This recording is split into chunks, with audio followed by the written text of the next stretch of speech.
Okay, welcome to this week's Lunch and Learn. We're really excited that you're here. We have people entering.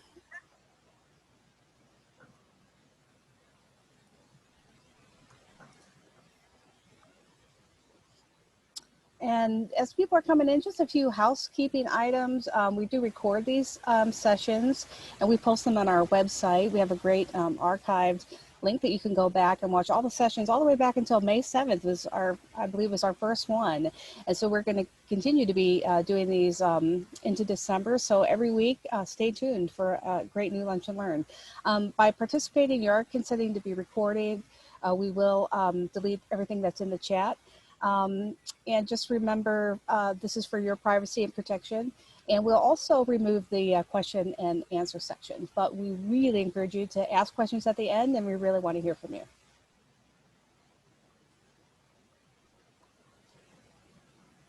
So this week, my colleague Lauren and I are talking about creating meaningful relationships to promote learning.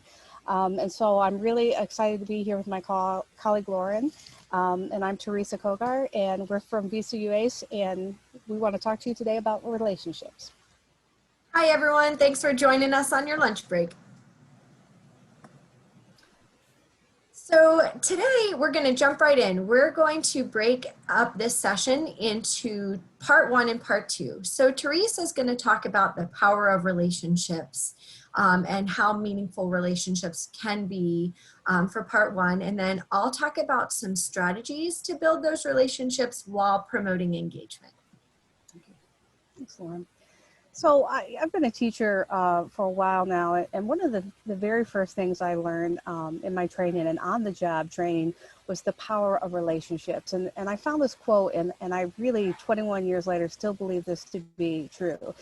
Teachers who put relationships first, you just don't have that student for 1 year, you have that student for life. And that is really, really true. And so I know we're in this new virtual learning world. And Lauren's going to give you some great strategies, but we can still build relationships virtually or in person. And now is a time more than ever that it's important for us to continue to build relationships, not only with our students, but with our families and our other colleagues. So for me, this is my beloved Mr. A, as he's fondly was known in my community. His name is Joseph Acera, and he was my band director when I was in high school, and he was my private music teacher since I was 12 years old. And unfortunately, he's passed away, but he is the person not only that wanted me to be a teacher, but he was my relationship person. He was my connection. And the interesting thing is, I got a bachelor's degree in music education, but then went on to be a special education teacher. So the connection can be with anybody, right? And so Mr. Acera was so good at building those relationships with every student, not just me, but he made you feel like you were his only student. You know, I remember going into a private lesson, the very first thing wasn't about what scale we were going to warm up with or what piece I had practiced 3 or 4 hours on. It was a conversation. How are you today, Teresa? What's going on? How's your mom? He kind of always picked on my mom because she's from another state and she has a really powerful accent. And so he actually made up a song about my mom and sang it to her, right? Also made the connection with my family. But that's how we started every lesson, and that's how we ended every lesson. And it was just really so important. When he knew that I was hurting or needed help, he just sensed that. And again, before even getting into the content of what we were doing, he reached out to me as a person and said, what do you need? How can I help? And then always added some humor in that. And I think, you know, what we know about relationships and connectedness is those who we can really connect with, add in humor, add in their own personal touch, and really truly relate to students. And, you know, one of the things I always say to folks is, if you are the person who connects with that student for whatever reason, find the person who does. And I'm going to talk about that a little more in just a minute. But Mr. Acera is still such an important part of my life. I talk about him every chance I can get, especially talking about why I became a teacher. But even if you don't become a teacher, it's that person that you connect with in those relationships. And as teachers, especially as educators, we need to be making relationships in order to help students engage in learning. I can tell you that I was more engaged. I couldn't wait to go to my lessons. I couldn't wait to go to my lessons every week because I just knew that smile and those kind eyes were going to be there waiting for me, and there was going to be a funny story. When we did start playing a scale, oftentimes he'd play a wrong note on purpose and make me laugh. And it was just that connection that we had together that made it so special.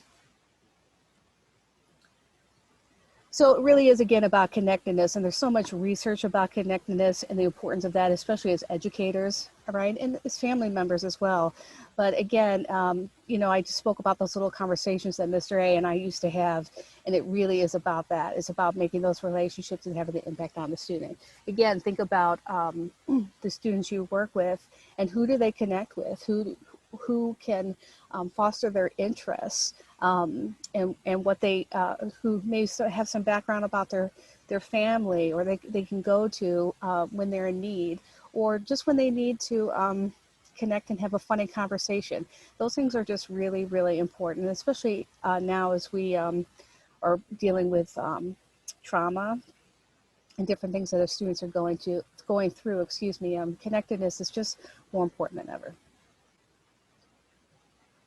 So again, it's all about connections. And again, as I mentioned before, who does the student connect with? You know, I worked with a great student, and I had a connection with him. We had a stronger connection with the male resource officer in our school. He definitely was interested in being a police officer, and he was a student that had some issues behaviorally. So we made sure that we paired and made that a positive for him by really pairing him. Every day that resource officer would come to my room and knock on my door and say, hey, can I talk to so-and-so? Absolutely. I don't care if we were in the middle of the biggest math lesson of our life. If that deputy was there, wanted to talk to my student, I made sure it happened. We did schedule in time so that he had that regular connection with him, which is so, so important. But it's really just something, again, find who the person connects with.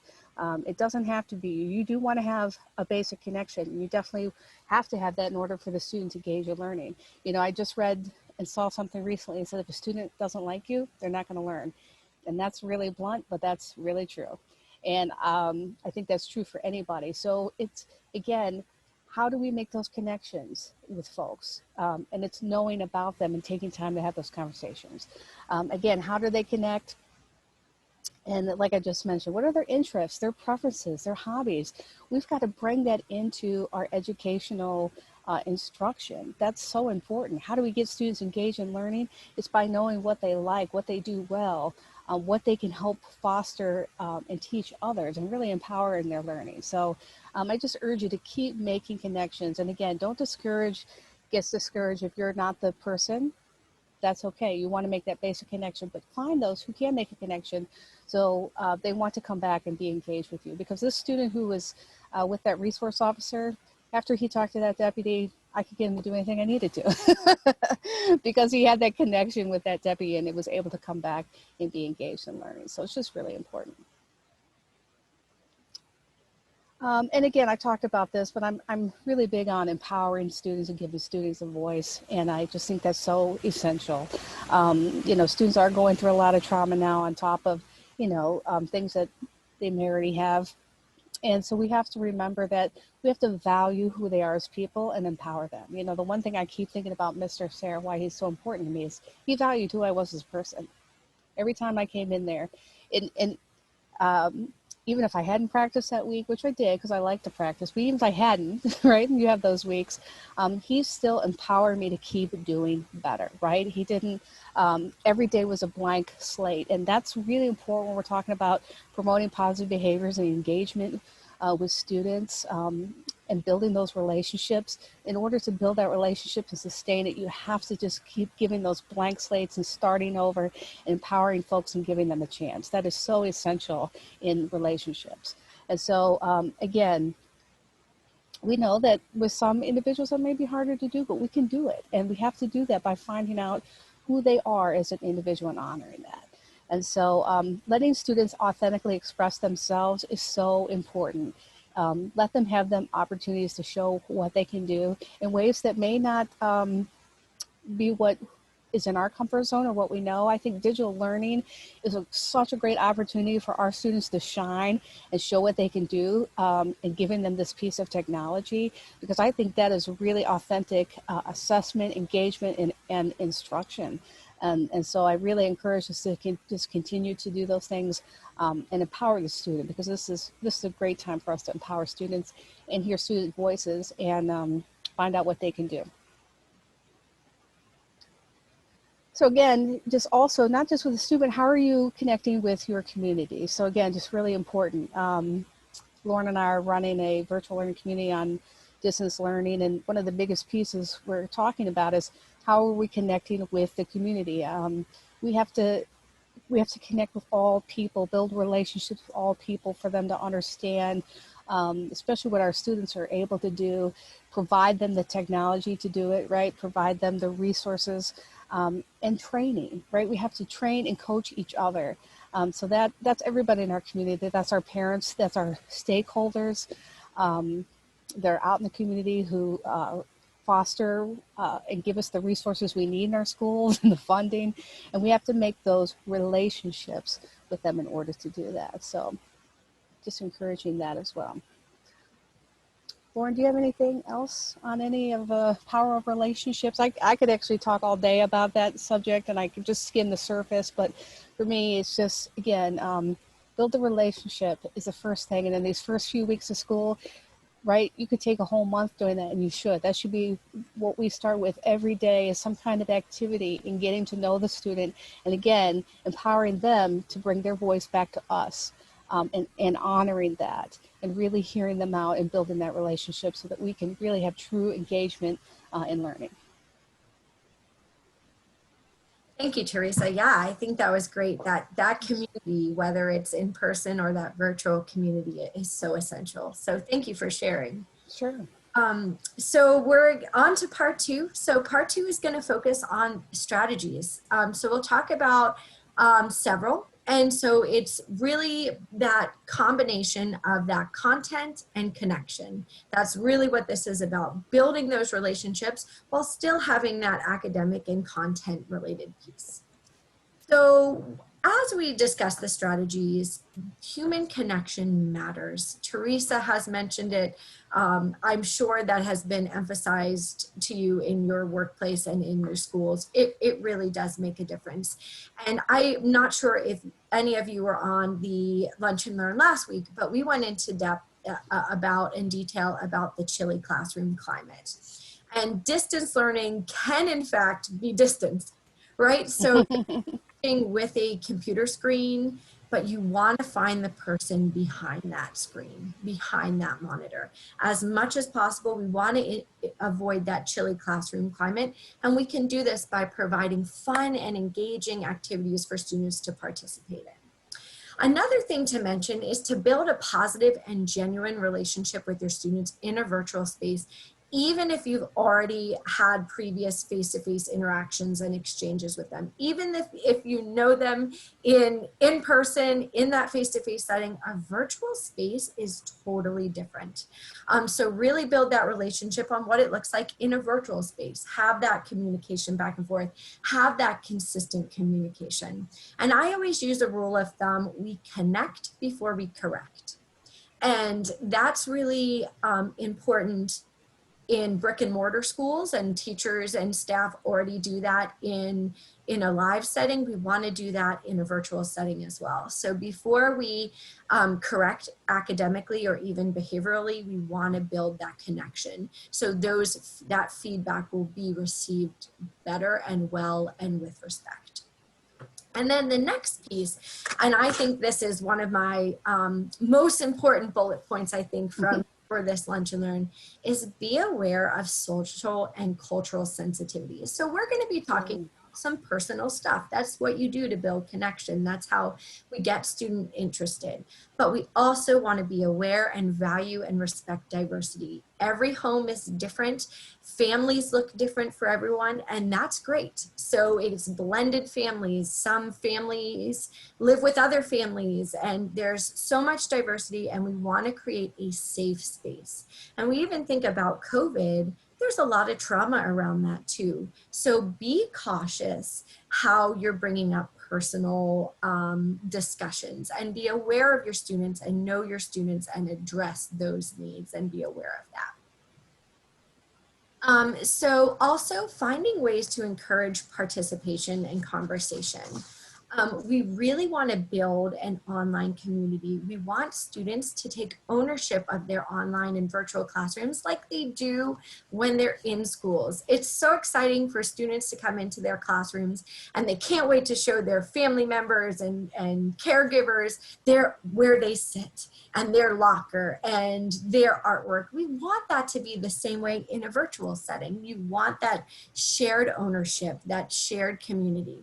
And when you're thinking about building relationships, it's twofold. Focus on both the whole group, building that culture within the classroom, as well as focusing on individual connections. Both of those have value and meaning. And so it's thinking about how to connect students together as well as teacher and student connection. And we want to promote that teaming in that online community.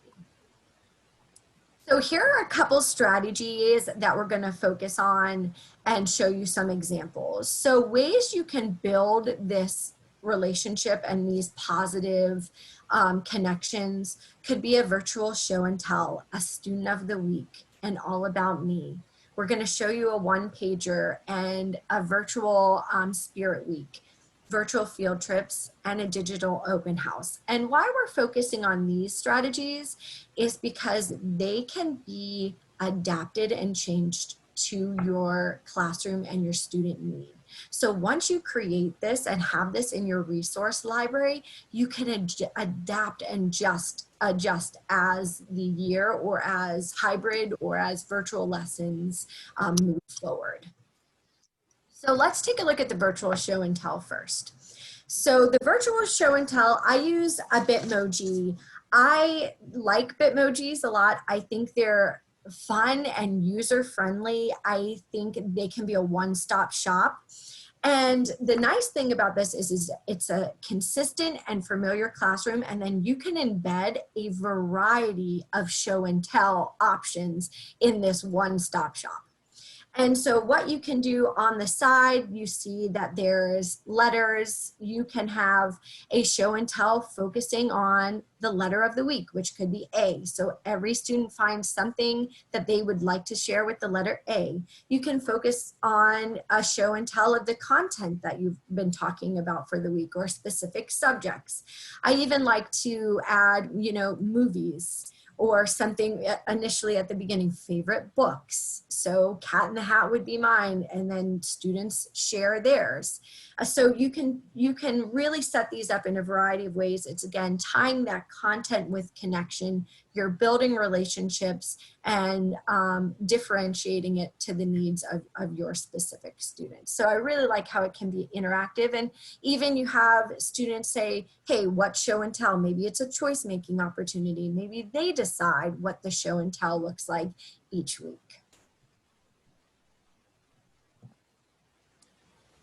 All right, so here's an example of a student of the week. Woody is our star student or student of the week, but the student's picture goes in that picture frame. They can draw a picture, they can make it a Bitmoji, they can have their own picture. I love using Snap Camera. So it uses a bunch of filters that you can download onto your computer, and you can set it up and have a bunch of different filters. And then at the bottom is the attributes of what make this student the star student or the student of the week. And these attributes can be paired to PBIS initiatives or your classroom rules or norms or even your school motto. So there's a little bit of that social skills instruction in the star student and the student of the week.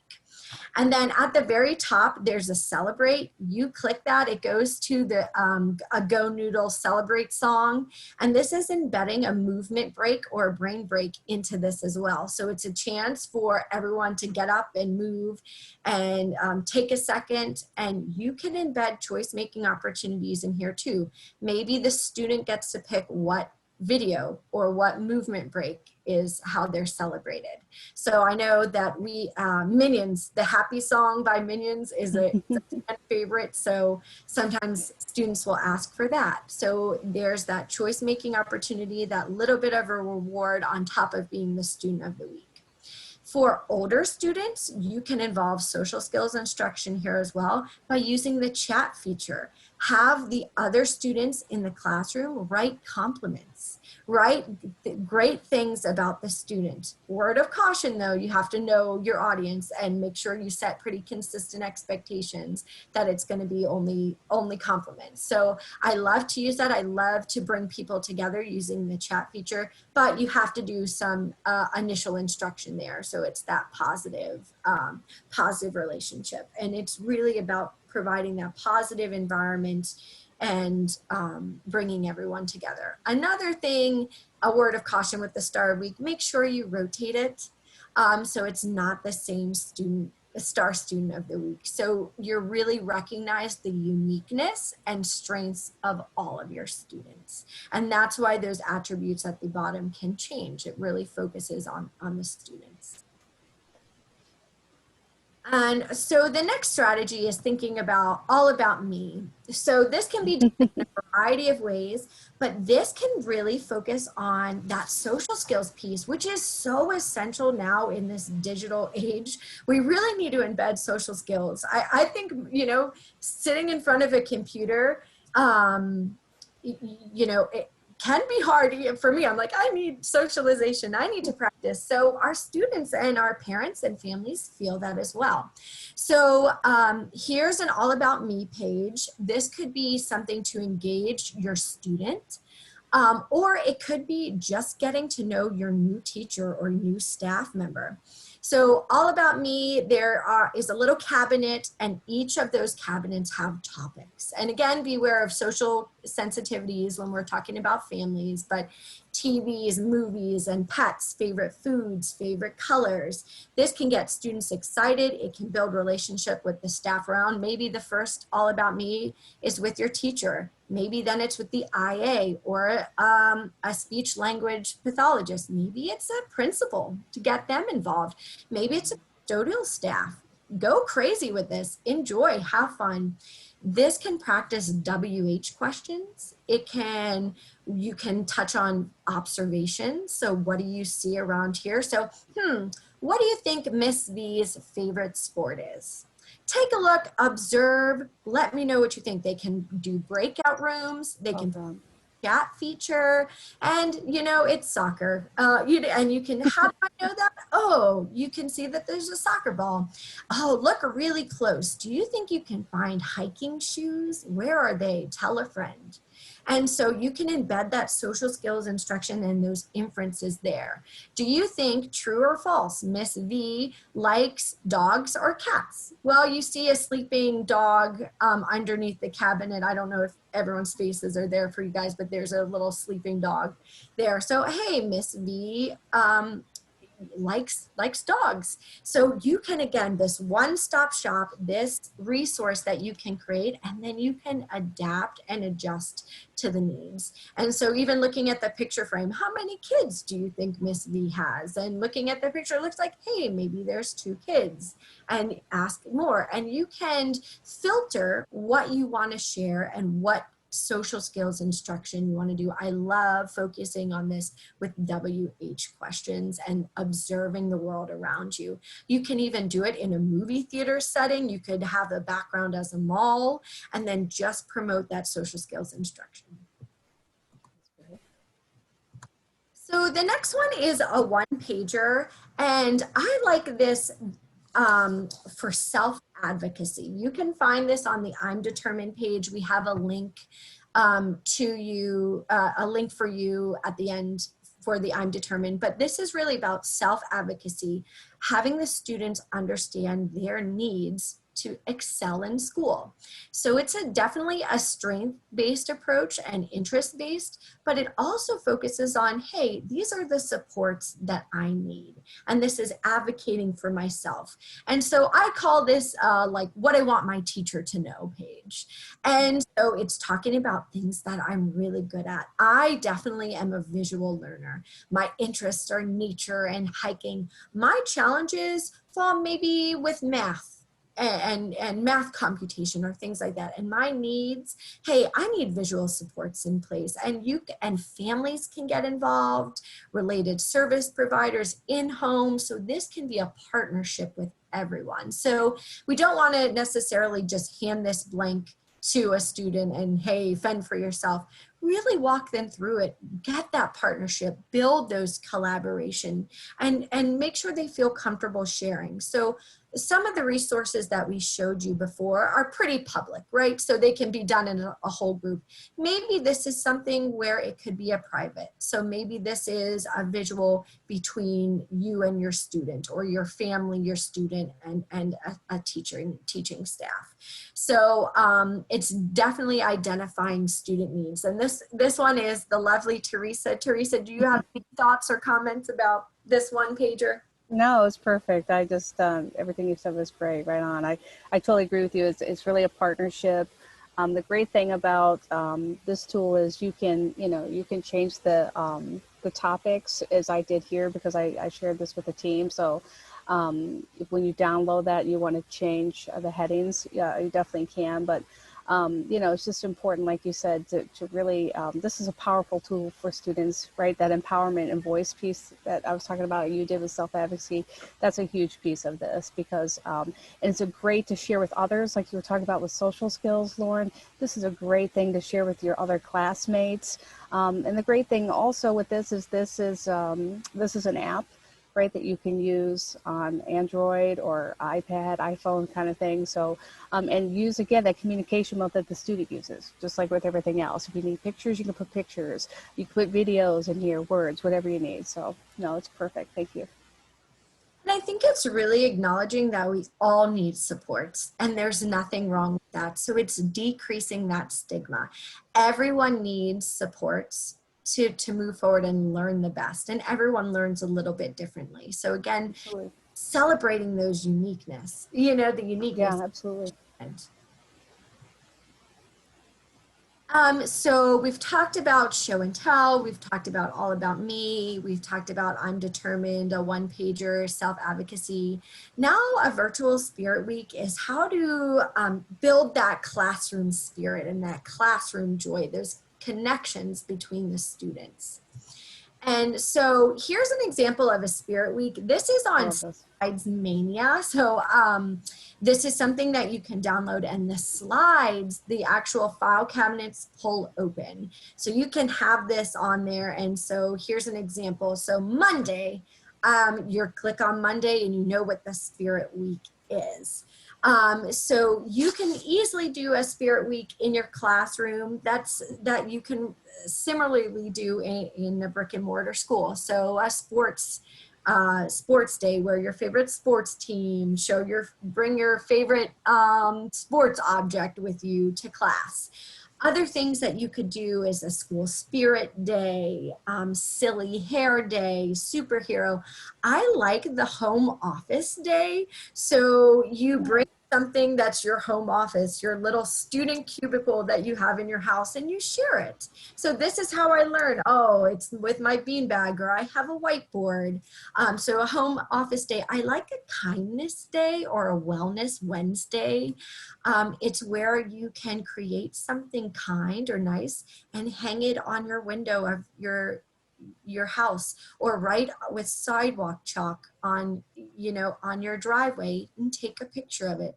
All of these, the nice thing about the digital resource is that you can take a picture and send it to your teacher or send it to your class. And then what you can create are posters, just like you would in a classroom. You can make a photo collage. You can make a classroom collage of all the fun Spirit Week. And again, build those connections, have that class cohesion. So this is, again, Slides Mania. It's free. There's so many wonderful digital resources out there. Okay, so moving on to the next one, Digital Open House. So here's an example of a digital open house. This is really where we want to have the partnership between home and school. So we have been talking a lot about building the connections between students to students and teacher to student or staff to student, but it's also important to have that home, community, and school partnership. So I call this a landing page. So this landing page is very consistent. It's something where it's always available for caregivers and families and parents. And it's that place where you can find all of those logistical information. And so I try to tailor my classroom to my virtual classroom to what it looks like my door, or, you know, my school, or, you know, my classroom. And so you can click on different things and it can bring you to the bell schedule in live, or what the virtual schedule looks like, which ways to communicate and contact, maybe a reward or behavior system, classroom rules. So this one page can link to so many resources. And then add a little fun. So in my door, there's a little minion, you know, so have fun with that. Have something to get that hook, to get that, that catch for your virtual open house. Then maybe you can have office hours and live sessions. And again, keeping it consistent, building that relationship with parents and caregivers, setting up those consistent routines and expectations. It could be a way to contact your teacher. So again, these, I'm not gonna tell you that these resources don't take a while to build, but once you have them forever. And then you can, you know, the work is all up front, and then you can tweak and change as needed. And then you will always have that you can share, you know, with your colleagues and your families. And even have them be part of the construction, have their input, give surveys and polls. What do they need on Miss B's open house page? All right, and thinking about virtual field trips. So I do have to say this is one of my favorites. It allows me to be Miss Frizzle and the Magic School Bus. It allows you know, us to get really interactive. So what I like about virtual field trips, again, that tie of building fun and active and engaging activities with content and knowledge. And in our digital world, finding the silver lining is that virtual field trips really allow our students to go to places they may not have been able to. Many places are opening their doors free of charge to allow students and teachers in. This is really powerful and really amazing. Broadway shows are available, Smithsonian museums, things from all over the world. Australia Zoo had virtual tours. This is really an opportunity to show students all of these amazing things, and they don't even have to leave their house. It's right there for them. So this is a way for students to really be in these places that maybe they haven't had the opportunity to do that. And when they're opening their doors, this doesn't only have to be for teachers. This could be fun for parents or in-home. This is something that opens you know, the doors to even instruction and academics. So maybe you're going into ocean habitats and ocean animals, but then there's a follow-up or there's feedback. Maybe they have to have a reflection piece. So it can be fun and exciting, but tie that content with connection. So this is an example of a virtual tour of an aquarium, and each of the pictures and doors take you to a certain lesson. You can even have a one-stop shop page of virtual field trip that says all the different resources. So this may look like an aquarium for me, but maybe I make it a big long hallway and have a bunch of different doors, and make a door with music notes that could be Broadway. Cool. Make or with a giraffe or a zebra, and that could be, hey, the Smithsonian Zoo. Maybe I could have you know, something that is science for a science museum. So there's so much. The world is your oyster. Have fun with these. Don't be intimidated. It can really help build those relationships and skills for students. So another strategy and side note is Caribou. This is an app, and it's a way to interact from distance. I don't know if anyone has heard of this, but you could call grandma, and grandma could read you a book from 5,000 miles away. So you're both looking at the same book. It's recorded and you can move forward. Or the second picture is a friend. It's the same coloring page that you and a friend can complete. So this is not only resources for teachers, but you can do it with play dates. Set up virtual play dates. Set up virtual meetings to read books. The more that we read and are exposed to reading, the better for students.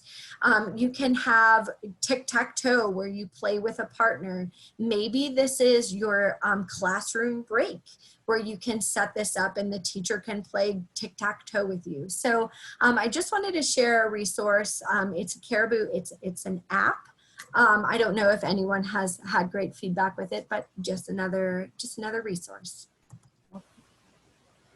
To close out the strategies section is all learning has an emotional base. So, and Teresa, I think, said it at the very beginning, we work with people that we like. We engage with students or teachers or individuals that we want to be around. And I think this is so important, and it can be difficult again from a computer screen. So as much as possible, we want to make it enticing to sit on that computer and be in that home office and look forward to seeing Teresa's face or your student's face. And that will also help prepare for the transition back to school. So back to that in-person. If you're already familiar with the expectations, you're already familiar with the students and staff, that transition, which can be tough for many students, especially students on the spectrum, it makes it a little bit easier of a transition because all of those foundational practices are still there. Don't be afraid to use, you know, foundational visual supports. Evidence-based practice can be transferable from the in-person as well as virtual. Teresa, do you have any thoughts on that? No, thank you so much. That was great. You know, the strategies of Lauren are so awesome. So thank you. Those were fantastic. And I agree with you wholeheartedly. I mean, this is a prime opportunity for us to open up worlds for individuals and families that we've may have not have had in the past. And so I just think, you know, I just encourage folks to, like Lauren said, it takes a little time up front. But, you know, if you're like me, it may not be in your wheelhouse, but I'm learning this stuff and I'm doing it and I'm excited about it. So I just encourage you, if someone like myself can do it and get excited about it, I really encourage you to do the same and just start with one. I started with Bitmojis and Lauren helped me, and we did a Bitmoji classroom, and now I'm moving on to other things, Flipgrid and other things. So just thank you again for that awesome presentation on the strategies, because it's about the engagement and the hook and having that connection to get our students. So that was awesome. Thank you. So just thinking about different strategies and resources with those strategies, the distance learning playbook is really a go-to of mine. It's pretty inexpensive. I think it's around $25 to $28. And it really provides a lot of support on how to engage students in a virtual setting. So the distance learning playbook is by Doug Fisher, and they also just came out with a distance learning playbook for parents. I am going to pick up a copy as soon as I can. I think it just came out, Teresa, is that it just? Yeah, it just came out. Yeah. And as you can see, these are from Corwin Publishers, and they've got a lot of great free webinars and things too, and book studies around around these resources. So absolutely, these are great resources. Also on VCU, we have COVID-19 resources. We have comic strips and videos talking about hygiene, how to wear a mask. We have a great template for parent and teacher collaboration. So it's almost like a mini lesson plan of what's important, how can we collaborate with home and school. So there's quite a bit of resources, tons of visuals if you want to check that out. Bitmoji Classroom, there's so much tutorials and YouTube videos of how to do this, and just play around with them and try it yourself. I really like a 33 ways to build relationships. It's through Teach, Train, Love, and it gives you 33 ways to build those relationships with students. And then here's the attachment for the one pager from I'm. So let's open to the live chat. Any questions or anything we can problem solve with you guys? Thank you again for being here for the lunch hour. We love that you're here. Absolutely. Thank you. Teresa and Lauren, thank you so much for just an excellent presentation and just the wonderful strategies that are just so timely as all those classrooms are starting back up. And everybody, if this is helpful to you, give us a thumbs up here on your screen. And our live chat is open, and we had a couple questions that came in throughout, and I'm just gonna sort of scroll up here and let you know what we were hearing from the folks that were attending today. So, you know, a lot of people are thinking that those Bitmoji classrooms and some of the other strategies were really helpful. Several people thought that that high school students could really benefit from some of those items that you were mentioning earlier in the session, and wanted to mention that. A couple people are saying, you know, learning all these new technology pieces to bring the relational piece and humanize the learning virtually is a little bit challenging, but they're loving the ideas, just looking for, you know, some step-by-steps and how-tos. It was mentioned maybe even creating a learning community where you can challenge one another, which I responded that Teresa and Lauren have that virtual learning community going on. And did you want to share anything about that, Teresa or Lauren, or?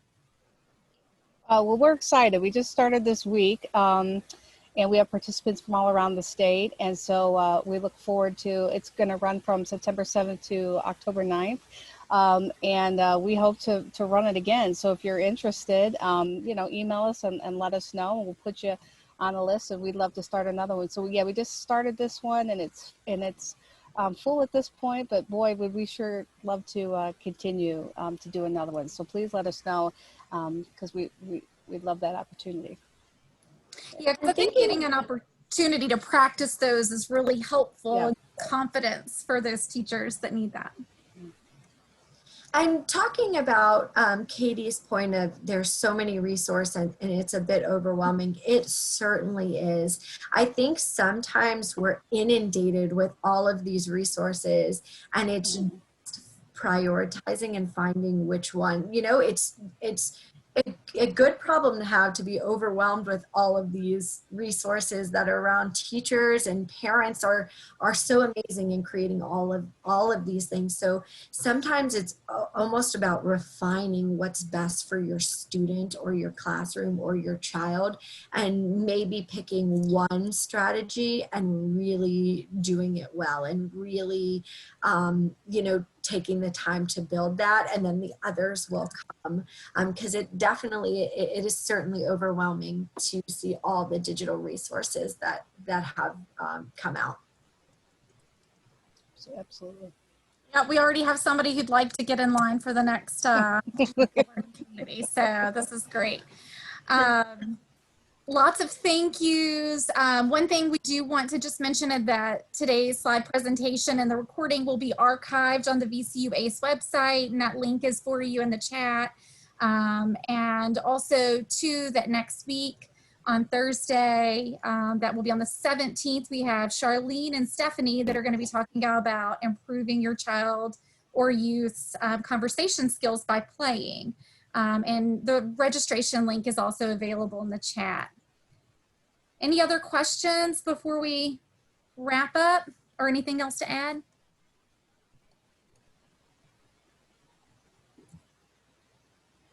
I don't see anything coming in. Thank you so much for being here. Good luck. We're here to support you however we can. Just email us and we're happy to help. Absolutely. Thank you so much.